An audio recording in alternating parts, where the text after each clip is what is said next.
Hey guys, it's Alex O'Neill again. Happy Valentine's Day, I guess. So another Alex Talks here for you. This is another one of the Friday versions. I hope you guys liked it last week. Hope you liked my Tuesday talk. So let's get right into it. I kind of alluded to what this was going to be about on Tuesday, but yeah, I'm talking about Persona, and it's Valentine's Day, so I think it's appropriate.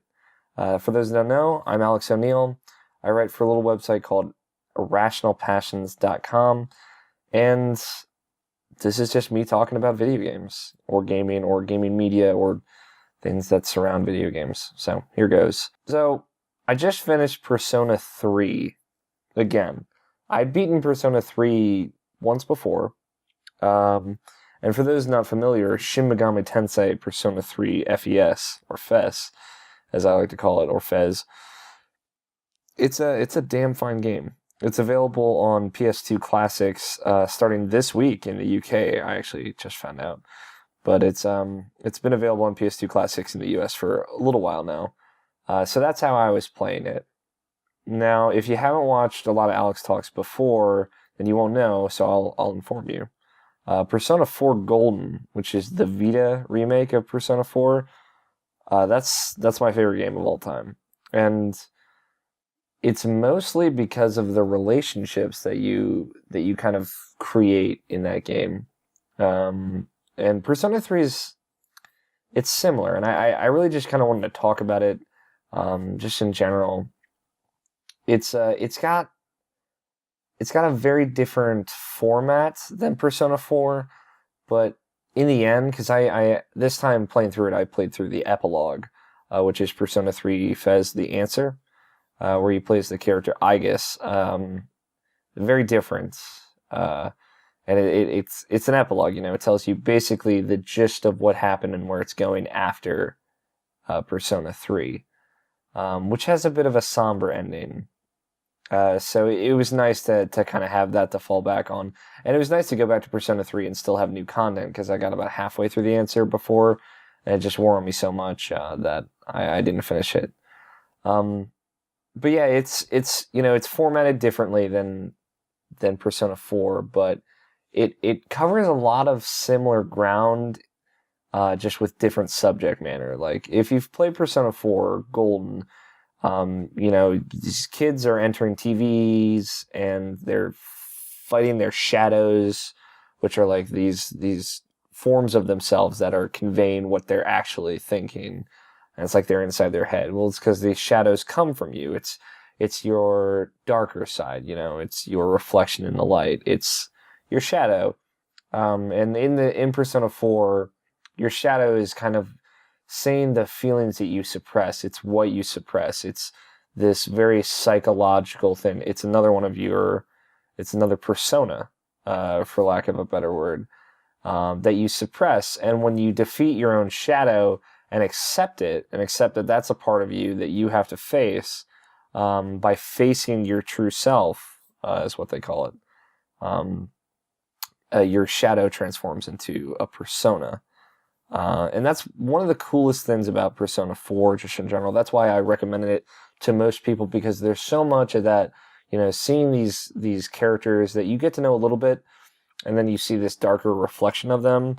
And then after the fact, after they've accepted themselves, you can build these bonds and relationships with them, kind of building on that embarrassing moment where their true self was showing. That's like something that everyone can relate to. That's why I recommend it, because everyone can get behind the characters in that game. I don't give a shit what kind of gamer you are. If you really like characters and you really like story, you will enjoy a lot of the characters in that game, if not all of them. Some might rub you the wrong way, but it happens.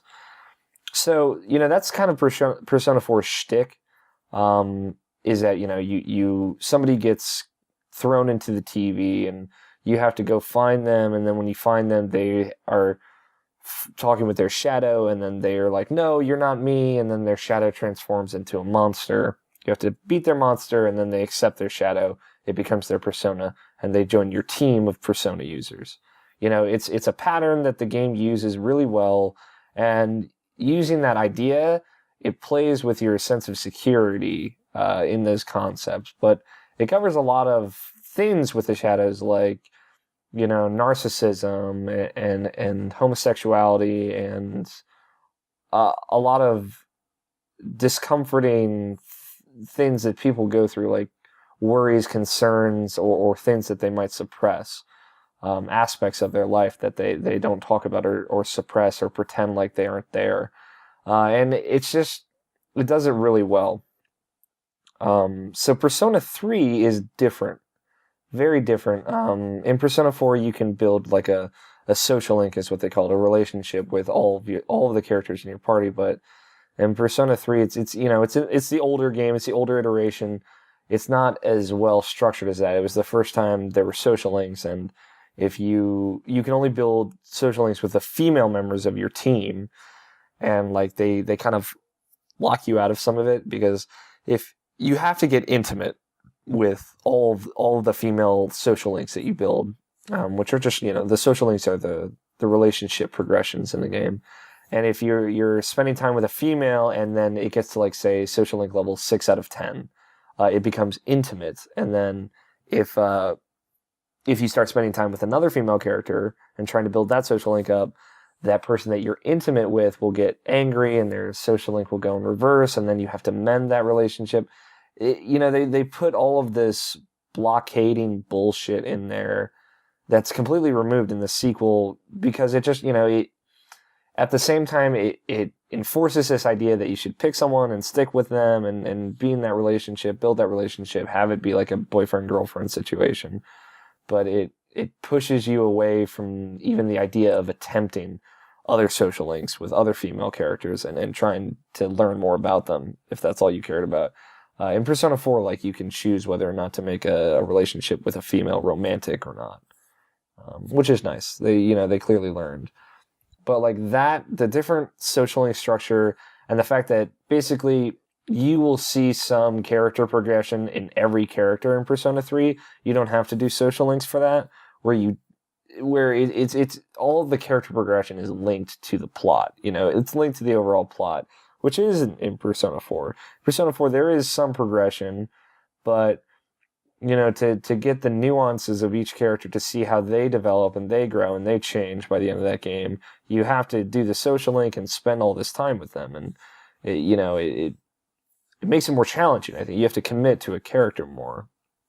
But in Persona 3, it's definitely, you will get an idea of the type of character and the intimacy. You'll form some intimacy with all of your party members by the end of that game, just by playing through it.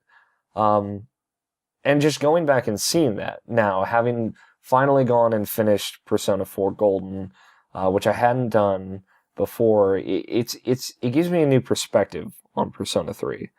One, those relationships are very real to me. Like, it's funny because, I've talked about this before in a different Alex Talks, characters I care about, which I mention it like all the time. It's one of my favorite Alex Talks. If you haven't watched it, please do. I'll link to it somewhere, like in this general vicinity. I love the characters in Persona 4. They're my favorite characters in games. Just like a lot of people would say the Mass Effect crew members are their favorite characters in games. And that's fair. I like, those are very intimate, well-built relationships. And I think Mass Effect is the only other game that has come close to how to build a really good relationship with a video game character. And Persona 3 and 4 are the masters of how to do that. I've said, Rise is my favorite character out of those games. She's my favorite character in video games. I think she's amazing, and the relationship I built with her in Persona 4 was very intimate, very real. As real as someone playing a video game can have. But making it feel like that, making it come off that way to the player is important, and that's that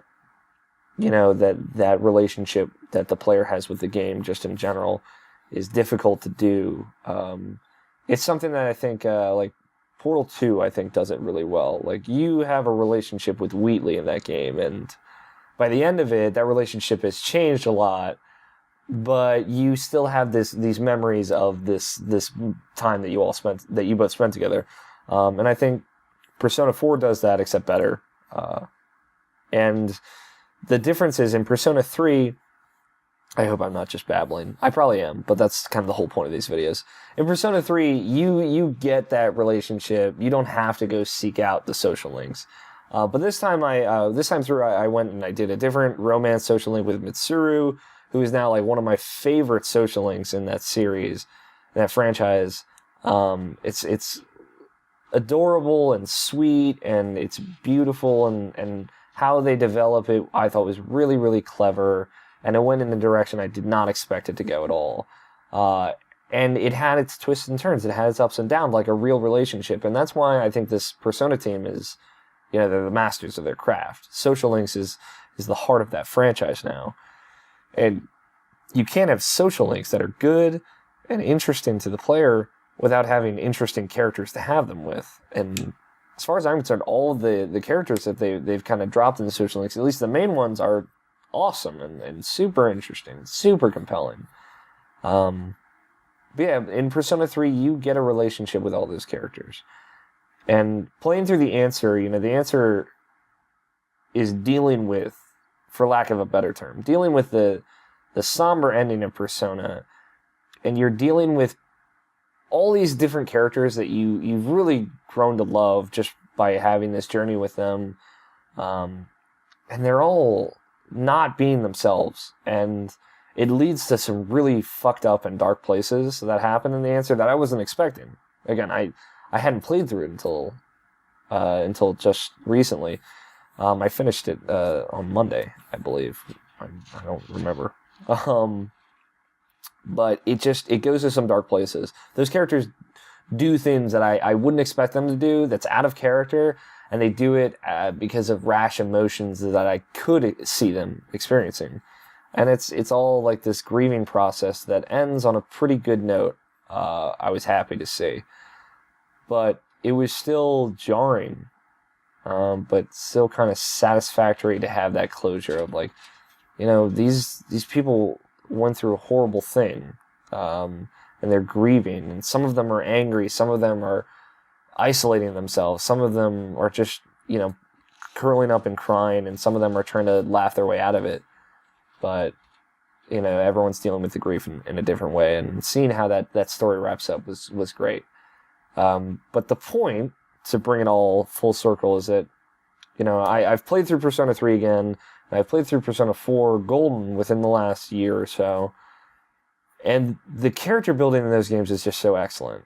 If you want a relationship to celebrate Valentine's Day, you should play those games. And I'm not saying that as a replacement, of course not. I'm not crazy.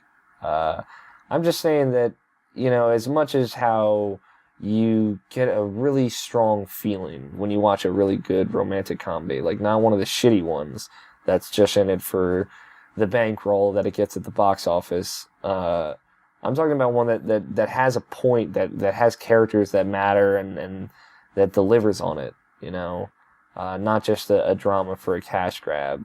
You love those characters and you relate to them, and you're watching it and you get sad and you cry or whatever you do, but the emotional importance of that film, for this example, it sticks with you.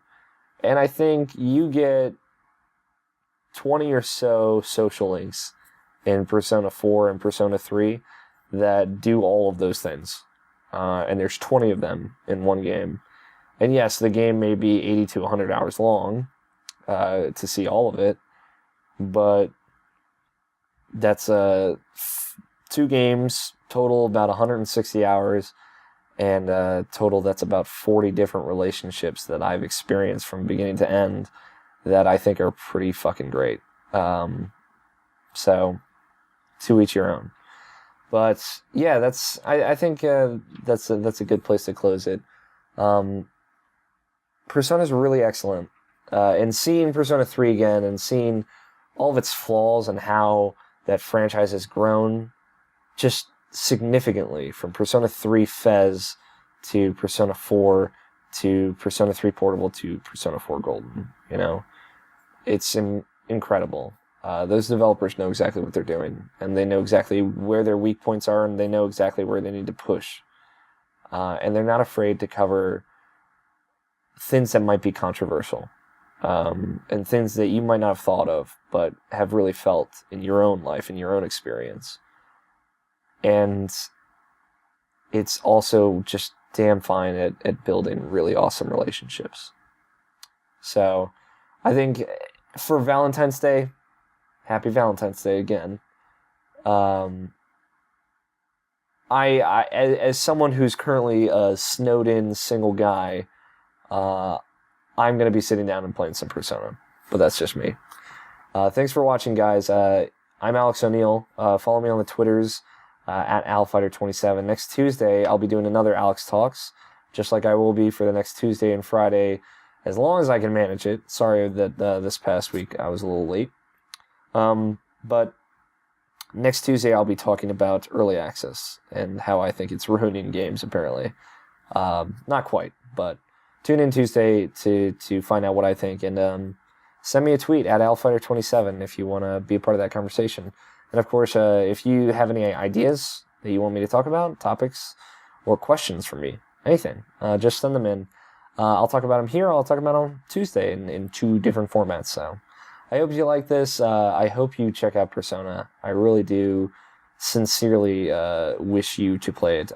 But good morning, happy Friday, and I will talk to you guys next week. I was watching some of the Titanfall alpha footage. The one, that you weren't supposed to record video of, but people did, and for some odd reason, people weren't taking it off Daily Motion. I'm not complaining. I watched about 30 minutes of it, and that game just looks fucking spectacular.